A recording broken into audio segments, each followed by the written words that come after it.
This is Bob Sorrentino from Italian Roots in Genealogy, and I'm here today with Amie Bowser Tennant, who is the Genealogy Reporter. So welcome, Amie. Thanks for being here. Thanks for having me, Bob. I'm glad to be here. No, that's great. And so you're out, we were just talking a little bit, you're in Ohio, yeah?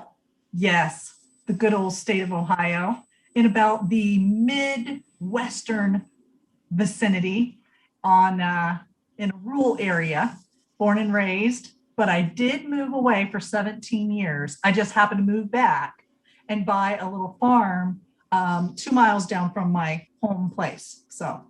Oh, that's great. That's fabulous. That's fabulous.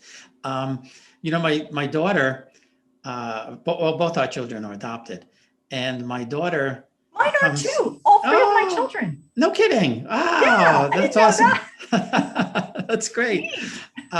Well, Nicole her birth family comes from South Carolina. I think about a half hour from Columbia. And they still have, I don't know, 40, 50, 60 acres out there. And I keep telling her, why don't you go there? She's a nurse. Why don't you go there and we'll buy a farm and build a couple of buildings or something. Well, our family, we have, my farm is 2 miles on the same road as where I grew up. My sister's farm is 2 miles the other direction on the same road. And my parents have since moved, and they moved around the corner about 1.5 miles. And then my son is on another house on their property. So there's a big chunk of us here on several different farms as well. Oh, that's cool. That's cool. And they're working farms, yeah? No, not necessarily, no. Mine, we have chickens, and they work. They lay wonderful eggs. When I was growing up, my dad did do a little bit of agricultural farming, wheat, corn, soybeans. But right now, none of us are currently farming agriculture. I'm the only one that keeps chickens. So we're not big on that part. It's mostly hobby farming, gardens, things like that.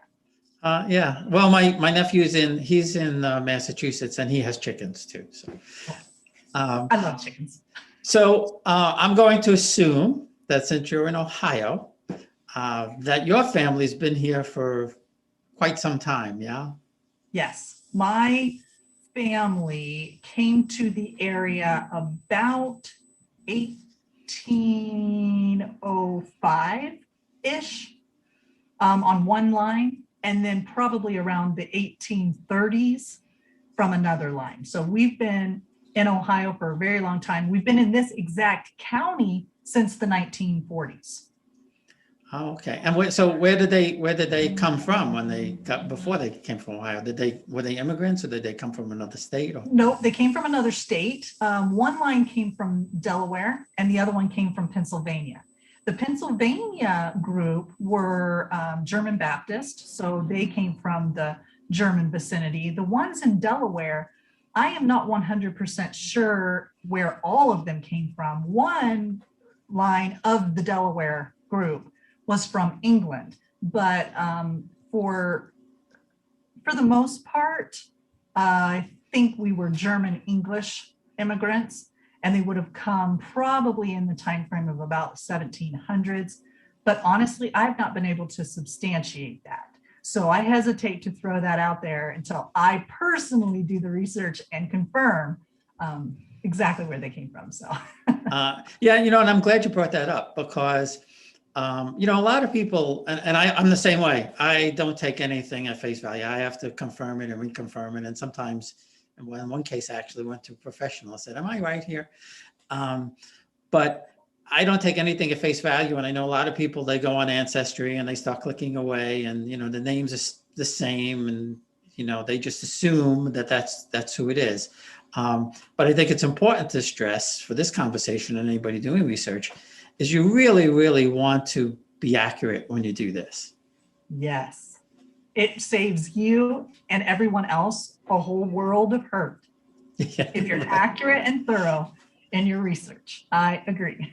How did you come about to start the website? And I guess, probably helped you along, but also to offer advice to other people. I had been doing genealogy for quite some time. Actually, Bob, I'll tell you a funny story. I attended Brigham Young University, Provo, Utah, as a freshman in college. And we all had to take one semester of family history. Really? Yes. Ah. And I hated it. Hated it. I mean, if you would have told me that I would become a professional genealogist, I probably would have laughed you right out of the funny papers. I mean, really, I just hated that class. I did poorly. Okay. It did not pique my interest. But then later on, the big scrapbooking craze got real popular among stay-at-home moms. And I was a brand new stay-at-home mom.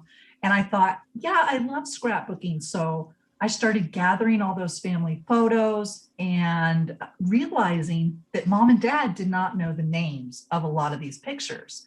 That's what got me hooked.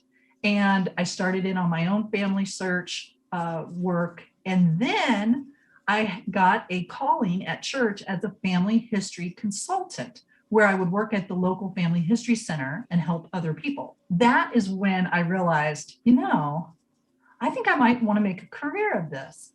But there was a lot of training that needed to happen between that times. But it was roughly about 10 years when I started my first blog, which was called My Kith and Kin.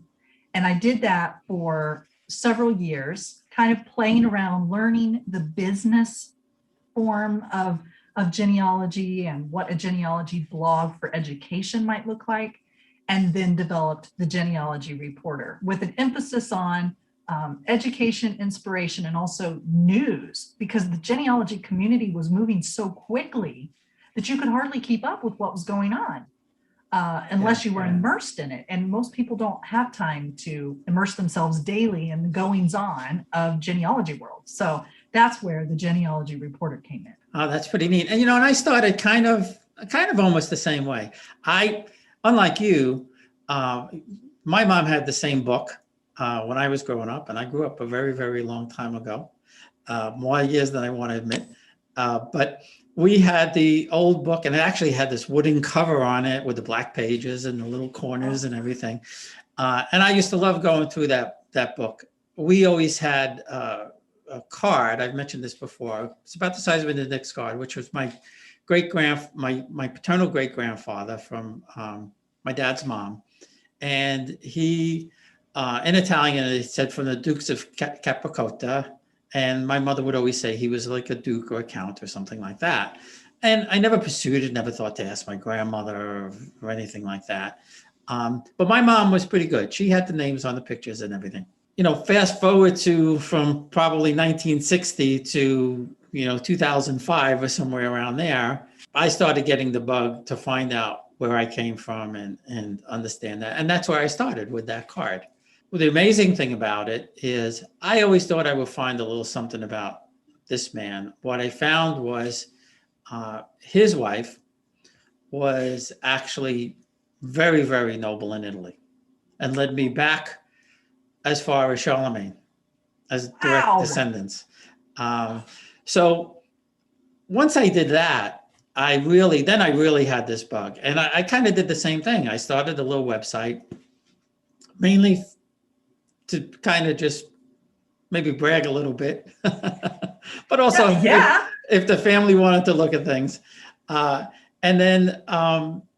that was great. But that was only a one-way conversation. And that's why I started doing the podcast. And now I put the YouTube out there too. Because it's just so interesting hearing other people's stories and where they come from. So with that, I mean, what are some of the things that you found out, whether it's in your family or someone that you helped, research their family? What kind of things have you found?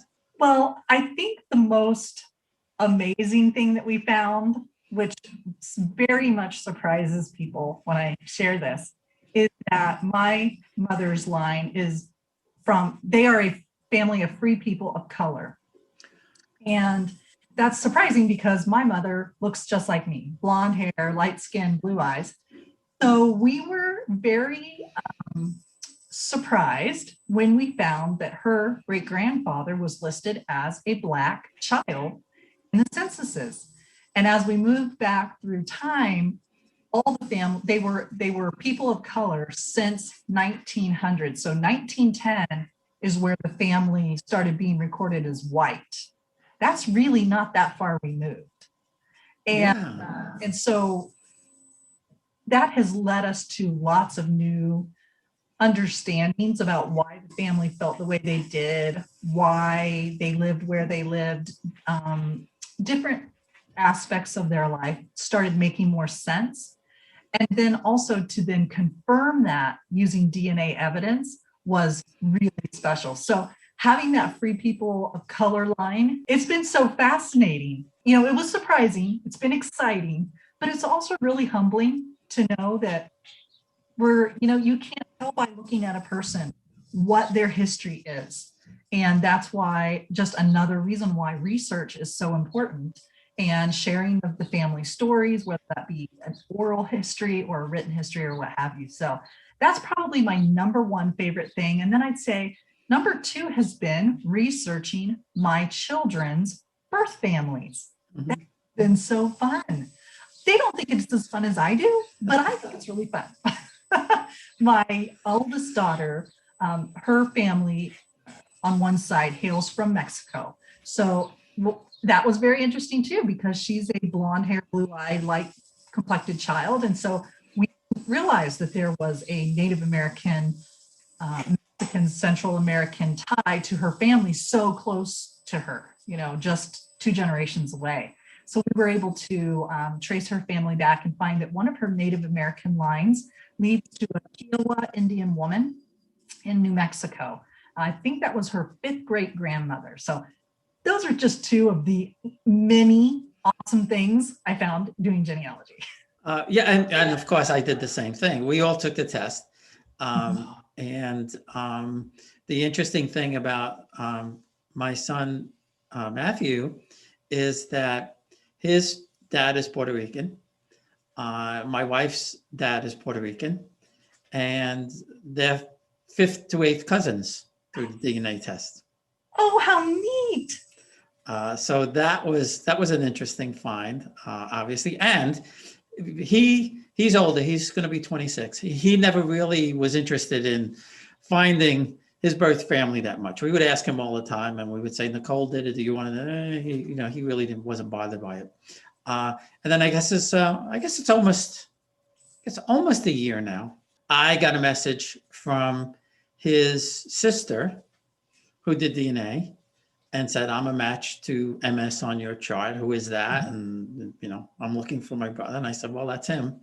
So, I asked him, and I said, do you want to, meet your birth family and everything? And then he did, so that was kind of the spark that he needed, I guess, to find somebody out there. Nicole, on the other hand, was torturing us from when she was 16. And I said, "Well, you can't, you have to wait till you're 18. Till you're 18, yep.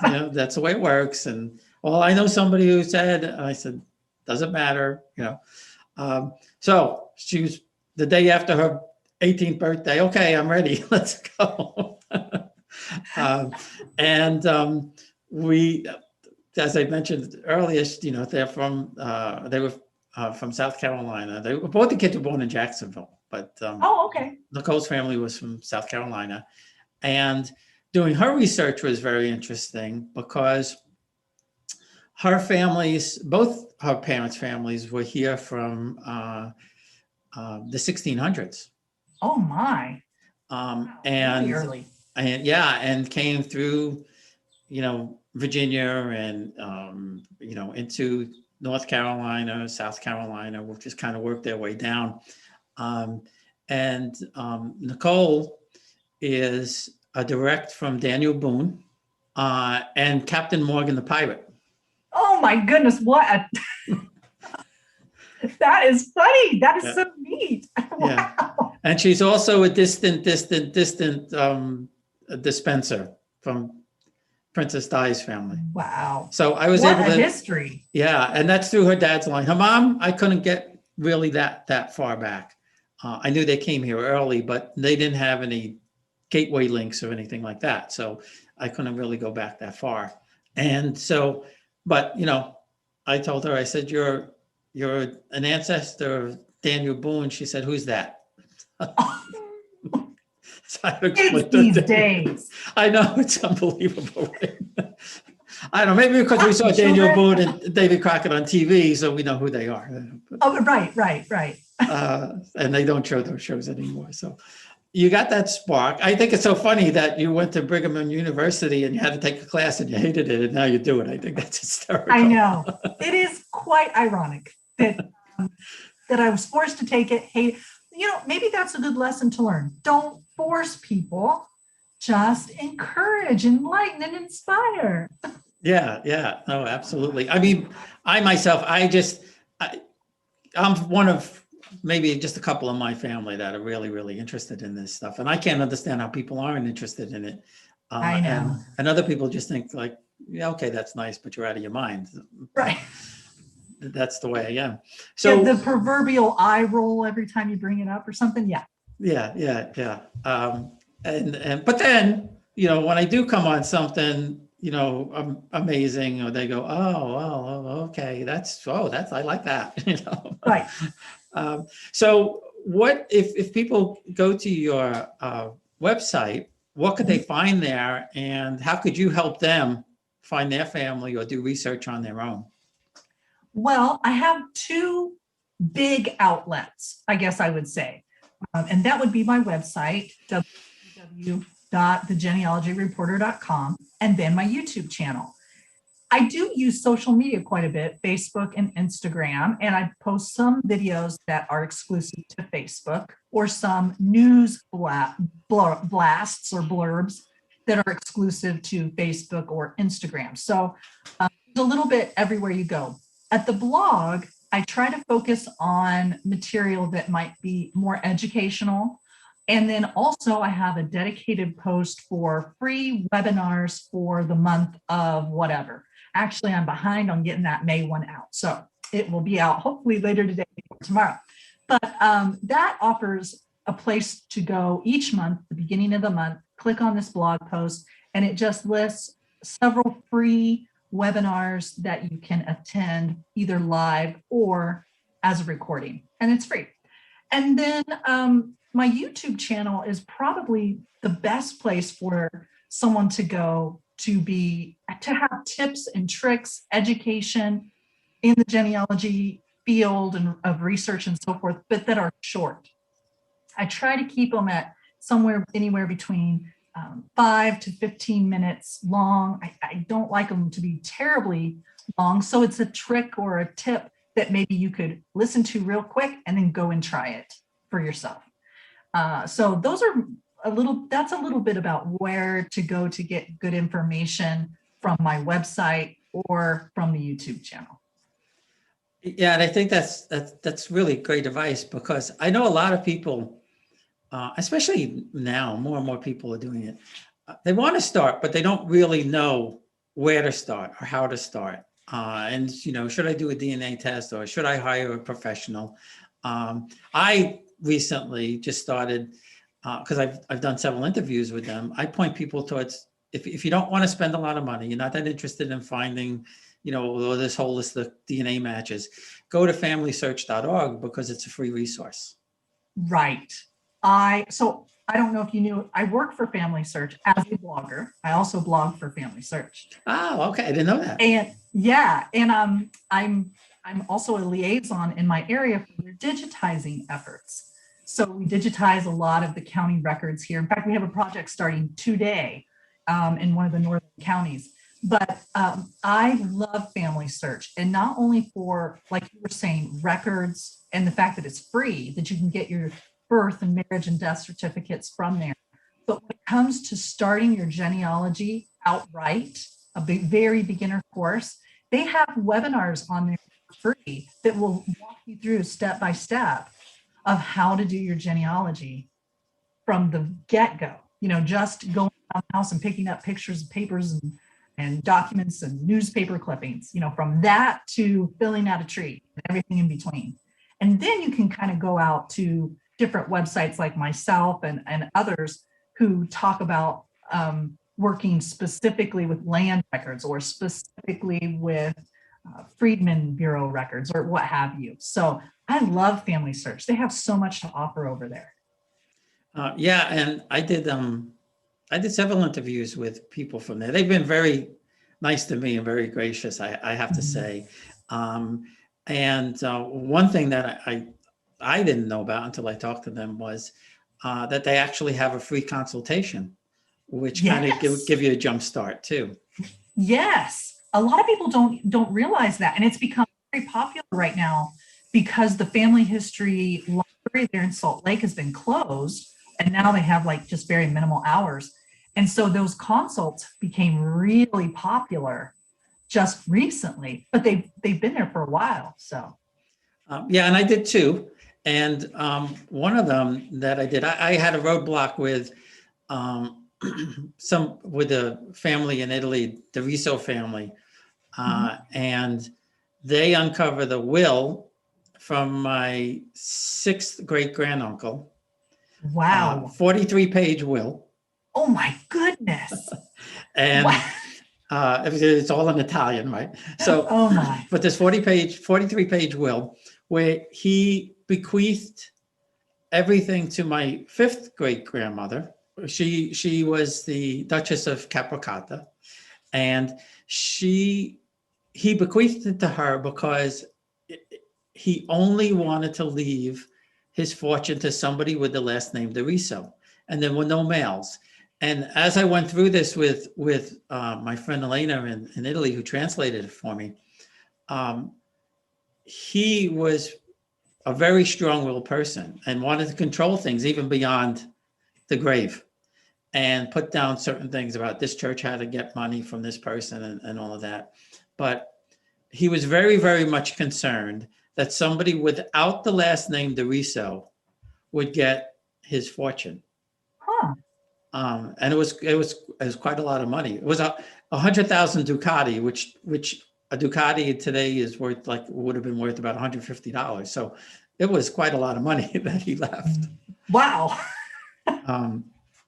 Well, anybody that has that kind of money should be able to decide where it goes. Yeah, exactly. And he wanted it. I mean, what she explained to me was that he wanted this to go on in perpetuity, but it didn't happen because the Italian laws changed, and my 5th great grandmother was actually able to leave it to her oldest son, who was he was a Capici Piccicelli, and so he didn't have the same last name, but there wasn't too much Gaspari could do about it at that point in time. Right, right. He's a little out of touch by then. Yeah. Yeah, but I guess the point of this long-winded conversation of mine is that there was very, very valuable information in wills, deeds, church records, things like that. That you probably you get a better picture of the people through those than just a simple birth or death certificate.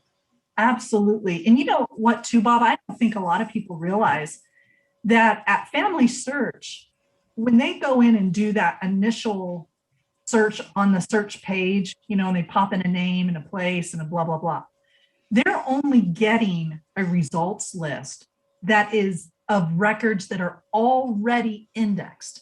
Yet there are literally millions upon millions of digitized images in there of records that haven't been indexed.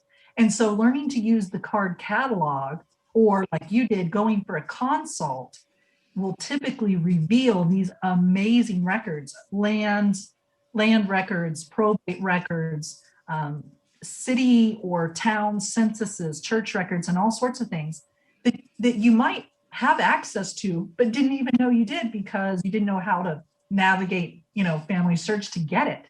So I think you're absolutely right. And even in other countries, like you said, in Italy, they have a lot of records from all over the world, not just the United States. So. Yeah, and you can actually watch the little clicker going as they're filming more and more records. Yes, and you can be thinking of me starting today. I wonder if that's something doing right now. See? Yeah, exactly. So if you were going to give one piece of advice to someone who either is just starting out or thinking about starting out, what would that advice be? I think the most important piece of information for somebody starting out is to get educated first. And even if that's only a 1-hour webinar somewhere, say Family Search on how to get started, just hearing the process of how it works the first time will open up and answer a lot of your questions that you have as a newbie, if you will. And then kind of in conjunction with that, I would say that you need to make education a part of your daily genealogy work. Even if it's just one blog post that you read, one quick video you watch. I use educational videos and webinars from all over the internet on a regular basis, even now. There's just so much to learn. You can't possibly learn it all at once. So education. That's what I say. That's good advice. And I do the same thing. Well, this has been great. A lot of fun, very educational. Again, I'll put the links out there so everybody knows. Can you give us the name of your website again, and also the YouTube channel? Yep. The website is www.genealogyreporter.com. And it's the same, the Genealogy Reporter, over on YouTube. Well, thanks again. I really appreciate you taking the time. Thank you, Bob. Thanks for having me.